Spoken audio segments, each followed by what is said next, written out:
Well, it's my profession and it's a passion that I love and I wouldn't trade it for anything. It's just something that once you get it in your system, yeah, it's all about servitude. I'm a servant. I've been a servant all my life. I went into the military as a servant. I retired as a servant leader. You're listening to Peachtree Corners Life, a weekly online radio show sharing ideas, opinions, and news about the city of Peachtree Corners. Now, your host, Rico Figliolini. Hi, everyone. This is Rico Figliolini, host of Peachtree Corners Life. I want to welcome you here tonight. We're at Atlanta Tech Park, where we do all our podcasts from. Atlanta Tech Park is an innovation hub with over 70 companies here, a place that can fit over 100 companies here. These are startups that are in the city of Peachtree Corners here at Atlanta Tech Park, growing, doing high-tech stuff. And this place has event space, has Financial Fridays, Wine Wednesdays. They have a whole bunch of things going on here. Seminars. There's a big April event in FinTech that's going on as well. So check out their website, atlantatechpark.com, and you'll find out more events that are going on here. This place is actually on a road that's becoming more famous as we go, and it's Curiosity Lab at Peachtree Corners. It's essentially a 1.5 mile, 1.7 mile track that's a 5G, Sprint 5G enabled, and allows autonomous vehicles to be able to run on it in a live laboratory environment, in a place that people are walking, driving.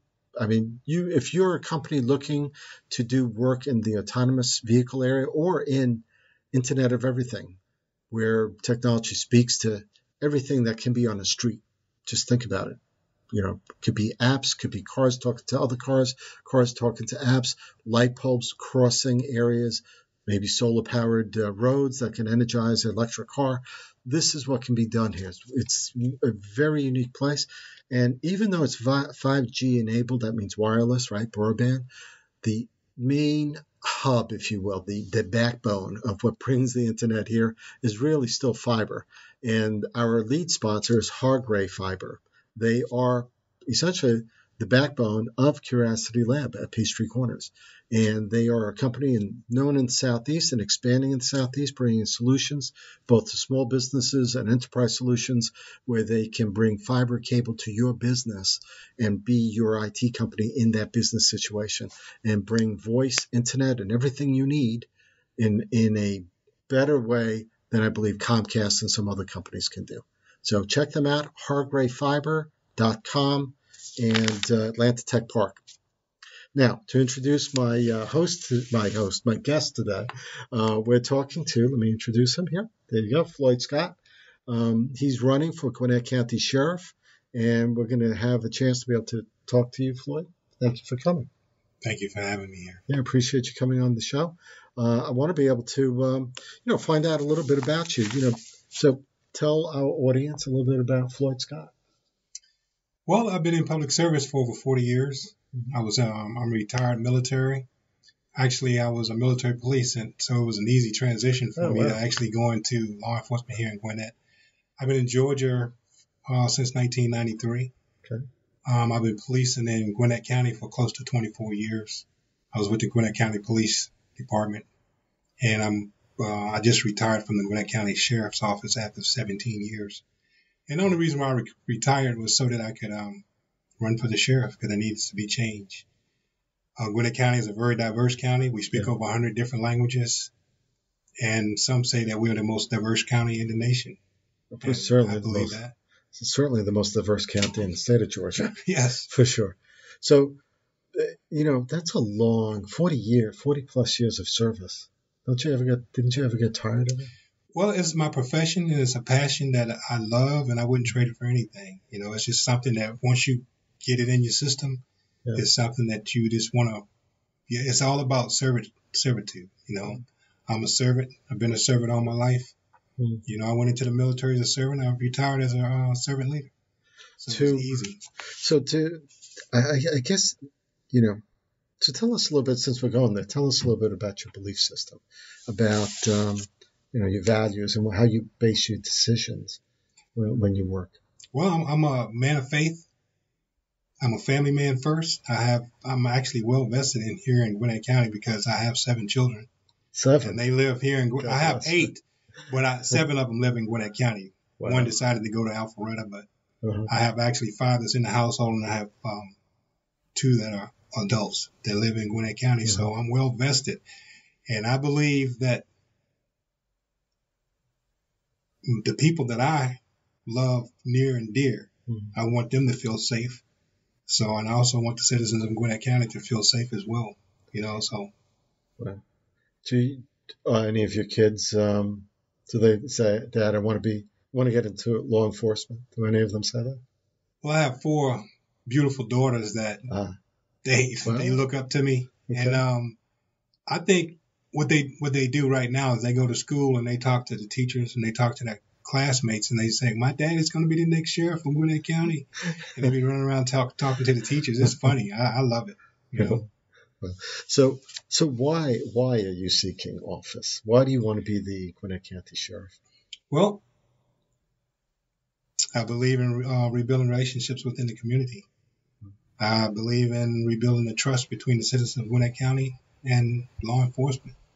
There's been some injustices that have occurred, that are occurring in Gwinnett, and there's some injustices that are occurring in the Gwinnett County Sheriff's Office. For instance, the 287G program, for instance. So explain that to people that don't know 287G. Well, what it is a contracted agreement between the sheriff of Gwinnett County and immigration. What it does is, as anybody that's an undocumented immigrant that comes here in Gwinnett County and is arrested by any of the local police that are here, including the sheriff's office, and they're undocumented, they get arrested for whatever the incident may be. If it's just a traffic citation or not driving without a license or no insurance, and they get arrested and they brought to the Gwinnett County Jail. They have a team of workers that are there that are dedicated to immigration, and if they find that they are undocumented, then they will be handed over to immigration for deportation. ICE, essentially. ICE. Okay. Which is what I think many people might know it as. Yes. Yeah. And the thing of it is, some of these people that are undocumented, they left our country for a better life. Some of them even escaped their country for a better life. And a lot of crimes are going unreported because the undocumented immigrants feel that they would rather endure the crime that's being committed against them instead of reporting it to the police and have the police, I guess, check them out and find out that they're undocumented and then deport them. Have you come across stories like that where people have been deported for really minor offenses and torn away from their families? Oh, yeah. You got some people that'll actually leave their homes in the morning, going to work like normal, and they get pulled over by the police for whatever the reason may be, and it could be making a wrong turn or making a turn without putting a signal on, or it could be a varying different things that could happen, and they pull them over and they don't have a driver's license. So now 287G is enforced. It's voluntarily enforced by county. Yes, by police. Like I said, it's an agreement between the Gwinnett County Sheriff and immigration. So if the sheriff decided that he didn't want it anymore, then it would be gone. And there's no repercussions. There's no repercussions whatsoever. So that's why when I do become the next sheriff of Gwinnett County, that's one of the first things that I'm going to do away with. Do you find that the police officers that are attached to this, I mean, most people, I guess, they're used to seeing police shows and stuff, or reality shows even, and they may be aware that, you get a collar, you have to spend time at the jail processing that collar, for example, the person that you brought in, arrested. Do you find that a big waste of time for the sheriff's department to be doing that in most cases? I find it to be a waste of time because I don't think that the 287G program should even be there, because like I was there before the 287G program was even there. And we had a system in place that we would contact the consulate of whatever nationality that we had brought into jail. And then we'd notify their consulate. If the consulate wanted them, they would come and get them. And if they didn't want them, then we would do a background check on them to make sure that they didn't have any violent crimes or anything like that. If they had a violent history, then yes, we would notify ICE. But if it was a minor crime, like for instance, the no driver's license or no insurance, right, then we would still notify the consulate. But if the consulate said, no, we're not going to come get them, then we would just release them back into the public because they were no threat to the public. Right. Would they still come to court, I guess, later? They would, if they didn't pay that fine.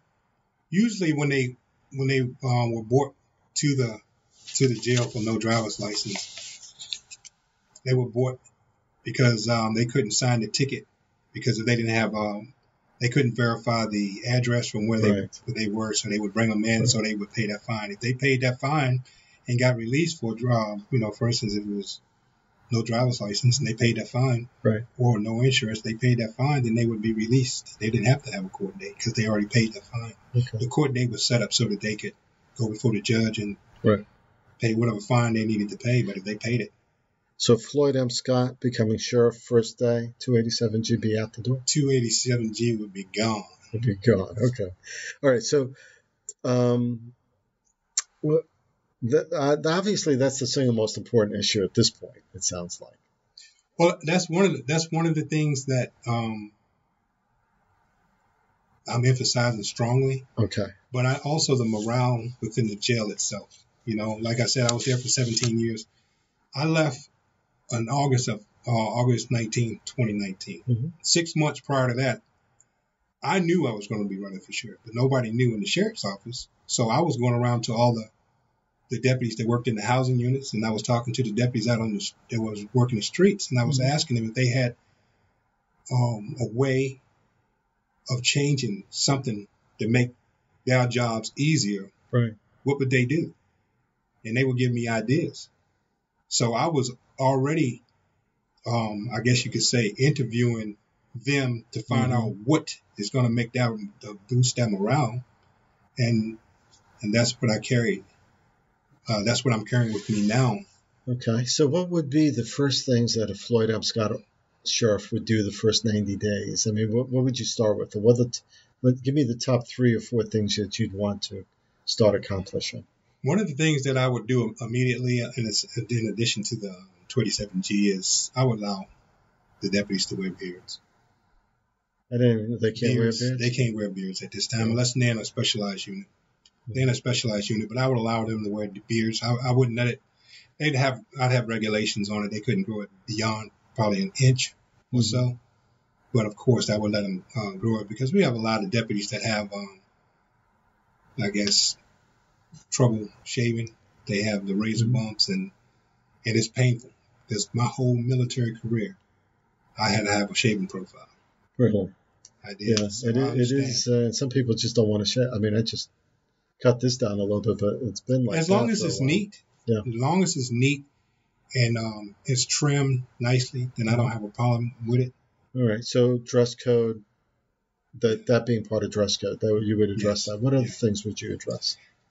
I know that there's you got deputy ones, the ones that don't have no desire to be certified deputies to walk around and carry guns or work at the courthouse or anything like that. They love working in the jail. What are they called? They called deputy ones. Deputy ones. Yeah. Then you got deputy twos. Okay. And then you got master deputies. So deputies one work in the jail system but don't carry weapons. They don't carry weapons. The only thing, the thing of it is, you got some of them that's been there for like 10, 11, 12, 15 years. Yeah. And then you have a young officer that comes in. Mm-hmm. So I guess they're at that point, other than to pay for performance, that's the only raise they get is each year. Where a deputy that goes to the mandated academy and gets certified gets a pay grade increase and also have the opportunity to go and get, I guess, a test for corporal, a test for master deputy, test for sergeant, and go up the ranks. Well, the DS1 that don't have a desire to go to mandate, they don't have that option. So that's one of the things that I want to bring. I want to have a rank structure for the DS1s so that there would be pay parity for, because you got some of the DS1s that are training right. the deputies that go to mandate, and they have more knowledge in how to work in the jail than the young guys that are coming through. Sure, experience counts for something, right? Yes. But the DS2s are carrying weapons. So, yeah, they carry weapons once they leave the jail. Right. And are they, I mean, they're obviously, I mean, the pay grade is different also because they're more likely, something more likely would happen. I mean, they're more hazardous duty, if you will. It's just that once, yes, you got some that are in the jail that have the capabilities of carrying weapons, but yet they'll go into the locker room and they'll change into civilian clothes, and you'll never know that they were a deputy, too. Okay. But all DS1s, they have to dress down where that you don't recognize them because they don't carry guns, and they're forbidden to walk around in their uniforms outside of the jail. Because they don't carry guns. Because they don't carry jail. Okay. They don't carry guns, and that's one of the first things that a person that's wanting to do harm, he's going to seek the person that looks like law enforcement. Right. So that makes sense to me. Yeah. All right. So, and what else would you do? What's the next? Well, I know that we don't have our own training facility. We pretty much share the training facility with the Gwinnett County Police. Okay. I would like to, I'd have to talk to the Board of Commissioners about it. It wouldn't be something that I can make happen. It'd be something that I can bring to their attention. You know, we don't have our own shooting range. We have to rely on sharing the shooting range of the Gwinnett County Police, right, where we could develop our own shooting range. That way we can train our deputies to shoot, because some of them have problems with shooting, and we'll tell them to go to these shooting ranges that you have to pay, but we don't give them the fundamental training that they need sort of before they go to the academy. Isn't there a formal training with the Gwinnett Police Academy? Yeah, there's a formal training with the Gwinnett Police Academy, and then they go through like a training scenarios, and they go and shoot before they are actually scheduled to go to the range or go to the academy. Right. But then you got some of the ones that are been certified that still have trouble shooting. Really? Right. Yeah. So and the only time that they even go and shoot their weapons is if they're slated to go to the range. And then that's got to be whenever they can get it going during the day. It's usually Monday through Friday, during certain set hours that the police department is open. Where if we had our own range, you got people that work at night. Right. They got certified instructors that can take them into the range in the jail or in a facility that's right outside the jail and teach them how to shoot when they have that downtime. Let me ask you something. I know the Gwinnett Police sometimes, well, there's always problems with hiring. They're always short. They train police within 2-3 years. Those police officers may leave to go to another county, to go to another police department because better pay maybe, better benefits, maybe better morale. I mean, are we finding that to be the case also in the sheriff's department? Right now, yes, the morale is not at the level that it should be at the level that I would like for it to be. I know from all the training and leadership classes that I've gone through, if you show your people that you care for them and that you care about their well-being, they don't care about the pay. You can give them as much money as you want to, but if they still are unhappy, if they feel that you don't care about them, then they're going to leave regardless. They're going to go somewhere where somebody cares about them. Yeah. So you're finding that level of morale is really like that here? Yes, I've experienced it. Okay. So your vision and goal for the office and what you want to accomplish is really, sounds like to me, it's really morale based. Yes. It's changing the system. So with this also, how would you improve? Do you think we have enough sheriff's deputies? Should we improve the recruiting as well? The recruiting system is good. The recruiters that we have in place right now, they're very good at what they do, and they will continue to excel and bring people in. It's just the retention part of that, and I feel that a majority of that retention has to do with us actually caring for them the people that we bring in. Also, the leadership, a lot of people forget where they come from. You know, I worked my way through the ranks. Yes, and I've never forgot where I came from.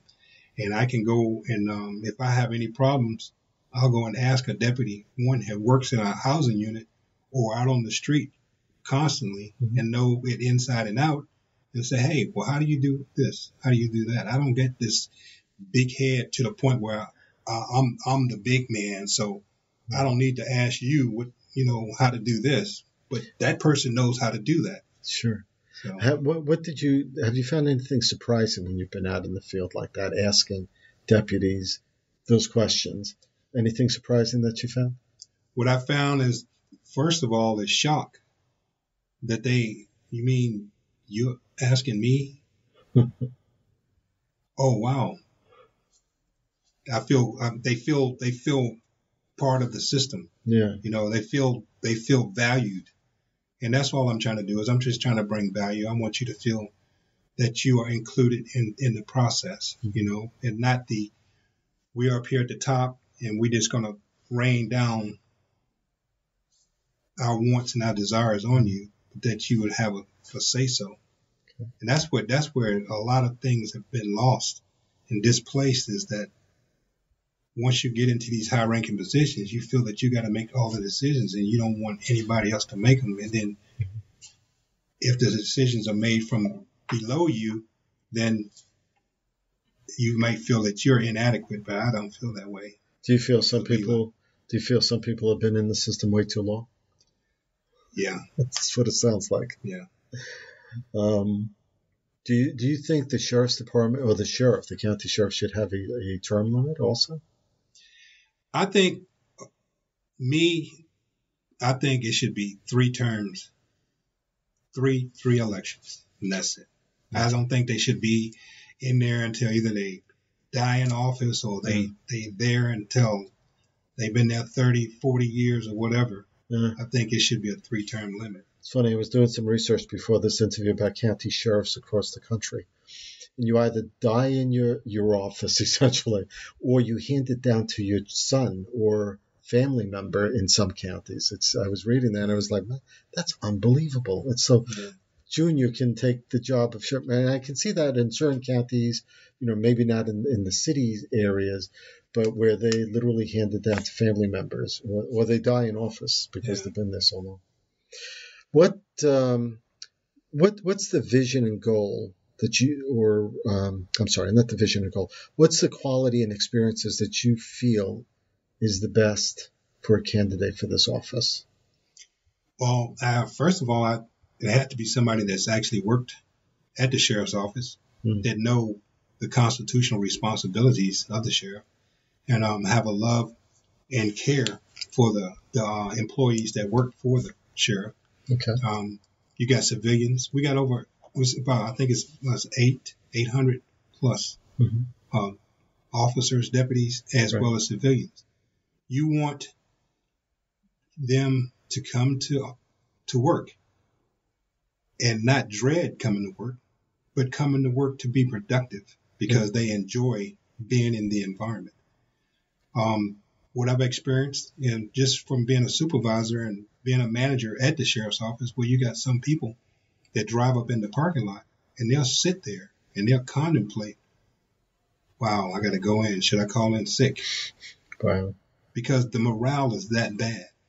Well, I want them to feel wanted. Yeah. I want them to feel welcome. And I want them to feel that the production, the work that they do is valued. Yeah. I want them to feel valued.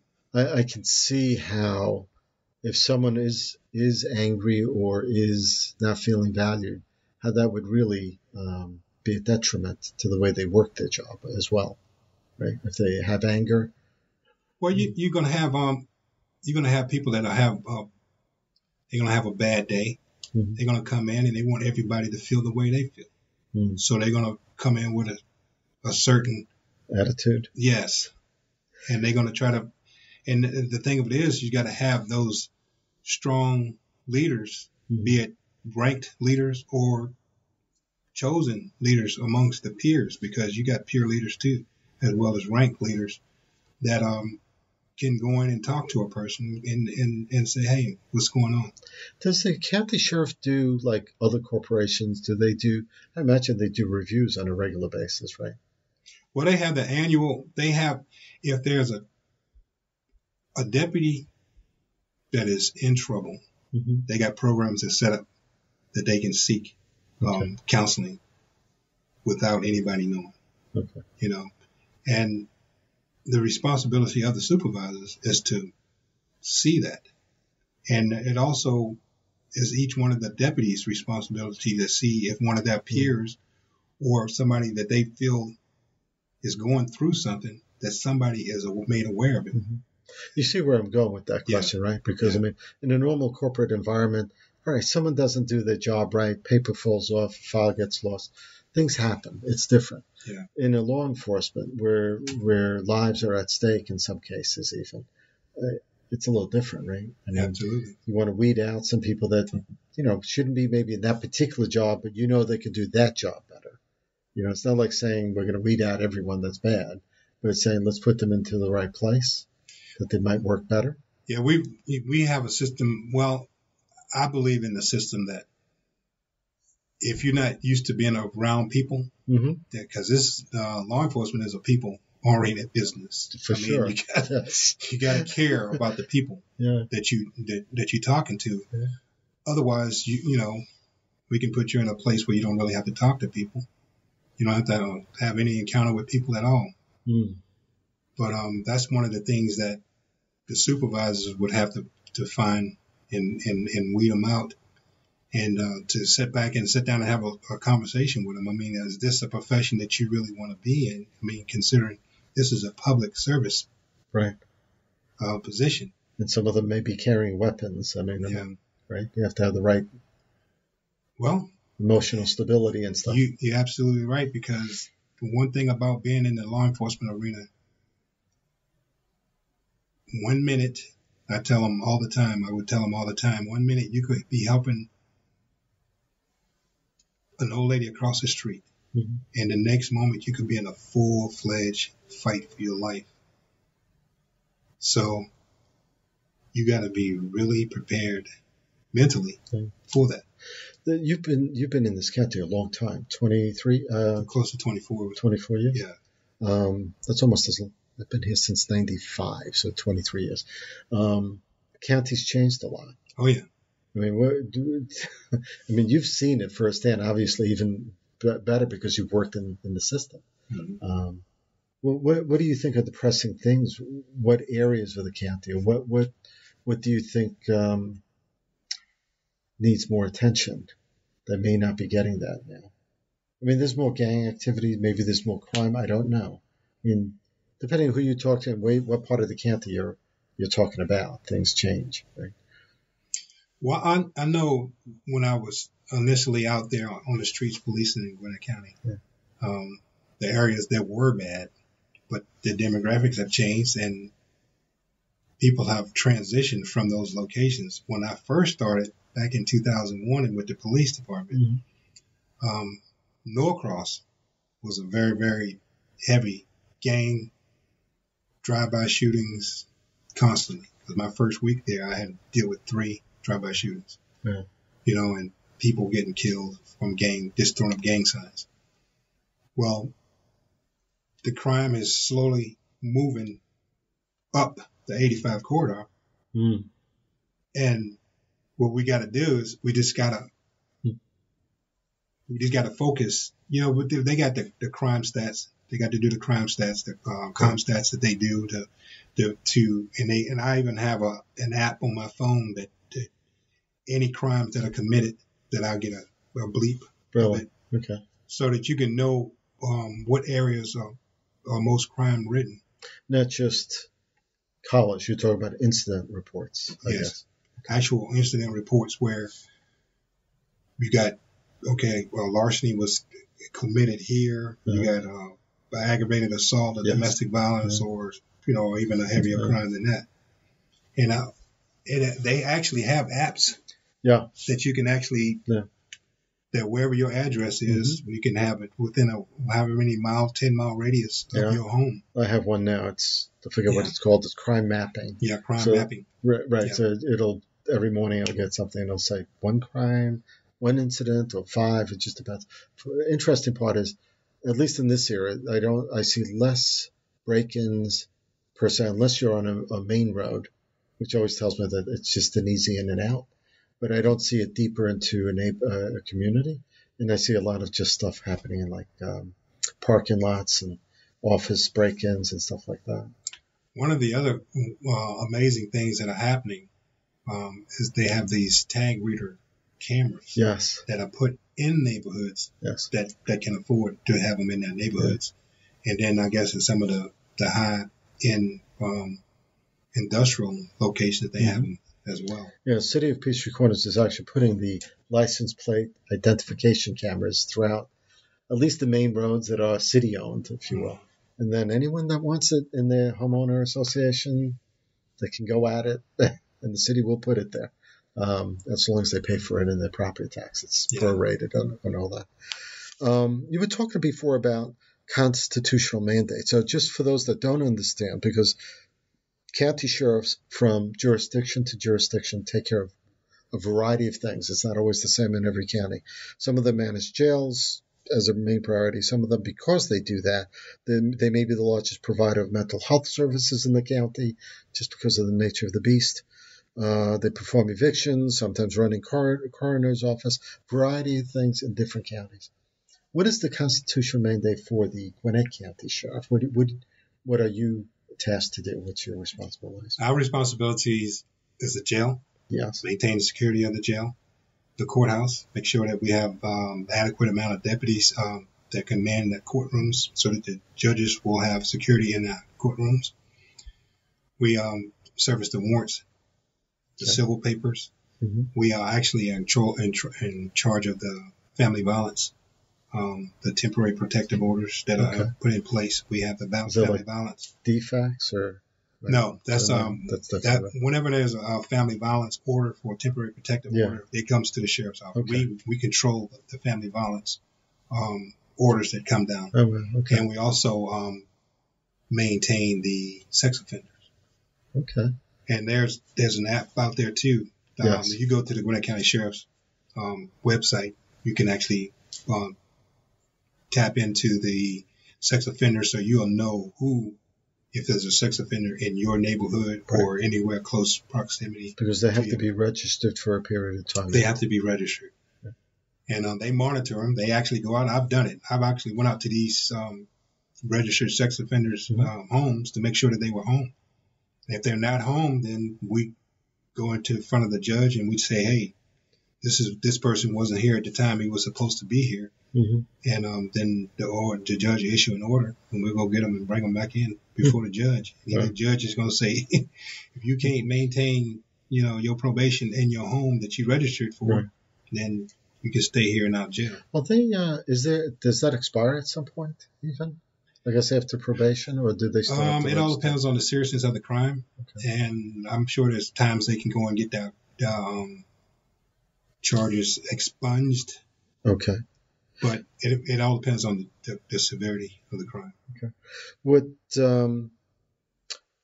going back to a little bit about what I said about some jurisdictions in mental health services, I would imagine in the jail system, have you seen a growth of that, of people that, have some mental issues and you have to provide services? Does the county do that? We have a 24-hour mental health facility. Okay. We have mental health workers that are there 24/7.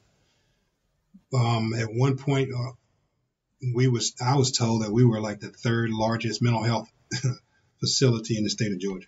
Really? I mean, because we have so many mental health. We have a unit that's dedicated to mental health. Wow. And of course, there are other mental health cases that get seen anytime in the housing unit.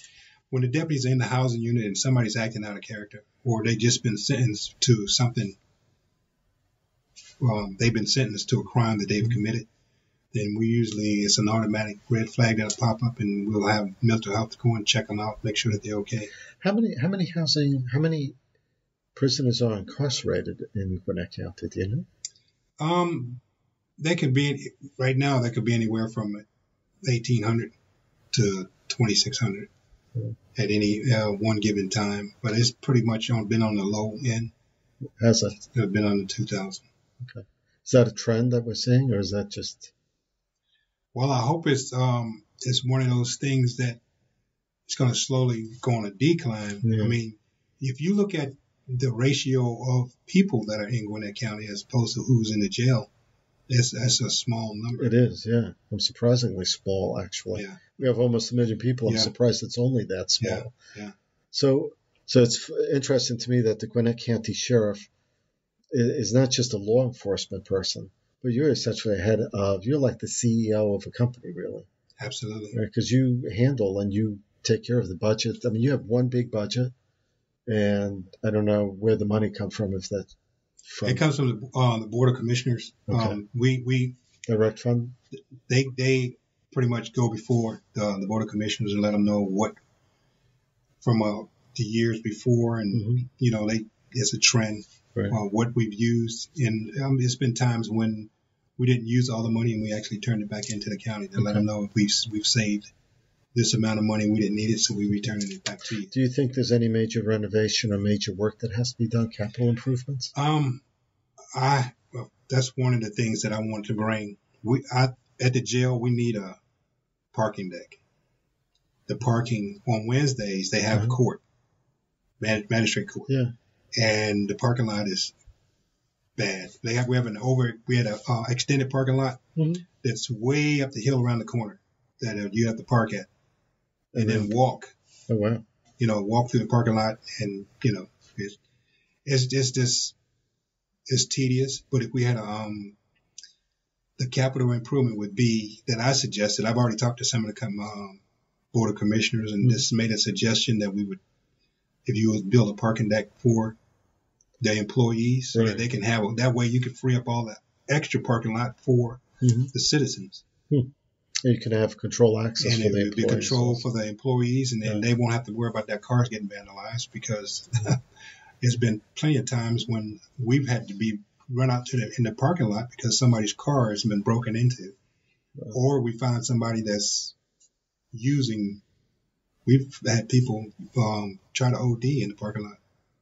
Try to OD on purpose? Yes.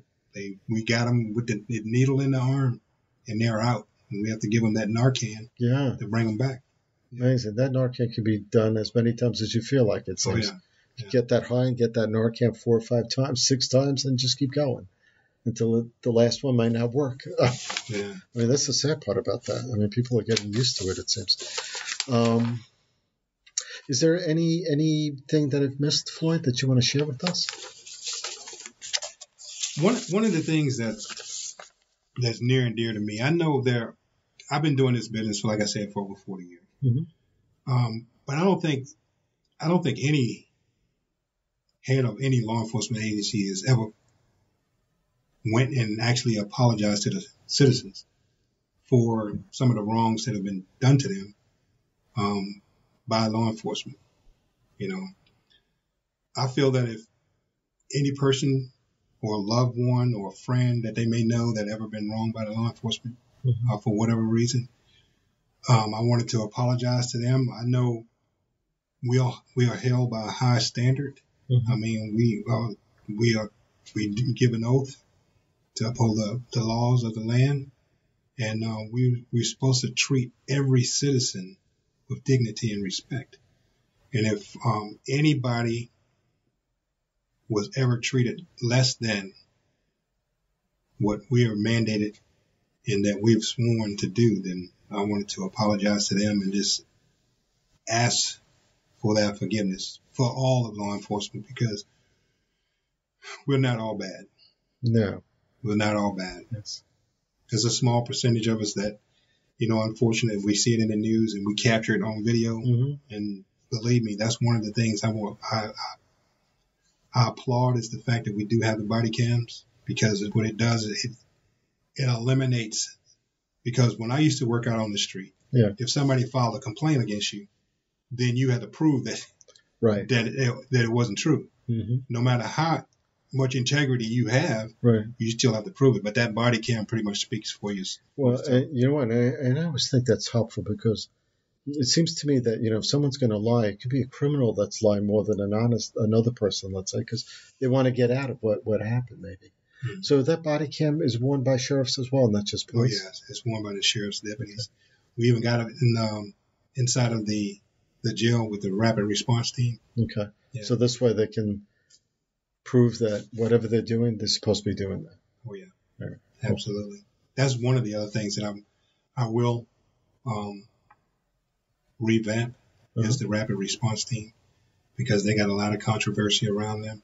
Really? So it's gonna be a total retrain. We're gonna retrain, re-education, retraining, because I've seen the tactics.